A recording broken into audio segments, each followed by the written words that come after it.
અમે લોકો ward number 15માંથી રહેણાંક વિસ્તાર અને ઇન્ડસ્ટ્રીયલ વિસ્તારના તમામ સંગઠનો એક થઈને આજ નેશનલ હાઈવે ઓથોરિટીના ડાયરેક્ટર સાહેબશ્રીને રજૂઆત કરવા આવેલા હતા. વોર્ડ નંબર 15માંથી નેશનલ હાઈવે પસાર થઈ રહ્યો છે, તો અમે રાજકોટ મહાનગરપાલિકાના જ્યારે બજેટ બની રહ્યું હતું ત્યારે પત્ર લખી સ્ટેન્ડિંગ કમિટીના ચેરમેન શ્રી જયમીનભાઈ ઠાકર અને ઓસી ગોપી તરીકે રાજકોટ મહાનગરપાલિકાના કમિશનર સાહેબશ્રીનું પણ ધ્યાન દોરેલું હતું કે અમારા વિસ્તારમાંથી નેશનલ હાઈવે પસાર થઈ રહ્યો છે, તો એક અંડરબ્રિજ આપો. તો ત્યારે નેશનલ હાઈવે ડેવલપ થવાનું ઘણી બધી વાર હતી. આજ 6 મહિના પછી નેશનલ હાઈવેનું કામ ખૂબ સ્પીડમાં ચાલુ થઈ ગયું છે, તો અમારે અવર જવર કરવામાં એટલી તકલીફ પડે છે, એની વાત પૂછવામાં લોકો ખૂબ હેરાન પરેશાન થઈ રહ્યા છે. ટૂંક સમયમાં એટલા અકસ્માતના બનાવ બનેલા છે, તો એની વાત પૂછવામાં એટલે લોકો હેરાન થઈ ગયા. તો આજ બધા સંગઠનો એક થઈને રજૂઆત કરવા આવેલા હતા. નેશનલ હાઈવેના ડાયરેક્ટર સાહેબ શ્રી સ્થળ વિઝિટ કરવાના છે.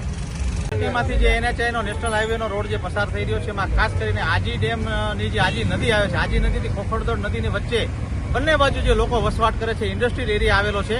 એ ઇન્ડસ્ટ્રીયલ એરિયામાં લોકોને અવર જવર માટે મોટી મુશ્કેલી ઊભી થાય છે. 10 થી 15,000 લોકો આ વિસ્તારમાં વસવાટ કરે છે. વિદ્યાર્થીઓને શાળાએ જવામાં મુશ્કેલી થાય છે, બહેનોને રોડ ક્રોસ કરવામાં મુશ્કેલ થાય છે અને ટ્રાફિક પોલીસની વારંવાર હેરાનગતિ રહે છે. ત્યારે અમારી માંગણી એ હતી કે અંડરબ્રિજ આપવામાં આવે, સાથે સાથે રોડ જ્યારે નવો એક્સપાન્સ થઈ રહ્યો છે ત્યારે ઓવરબ્રિજ પણ આપવામાં આવે અને લોકોની સમસ્યા છે એ દૂર થાય, લોકોની માંગણી પૂરી થાય. એના માટે આજે અમે નેશનલ હાઈવેને રજૂઆત કરવા માટે આવ્યા હતા અને નેશનલ હાઈવે અમારી રજૂઆત પોઝિટિવ લઈ અને આ પ્રોજેક્ટ છે દિલ્હી સબમિટ કરશે, અમને ખાતરી આપેલી છે.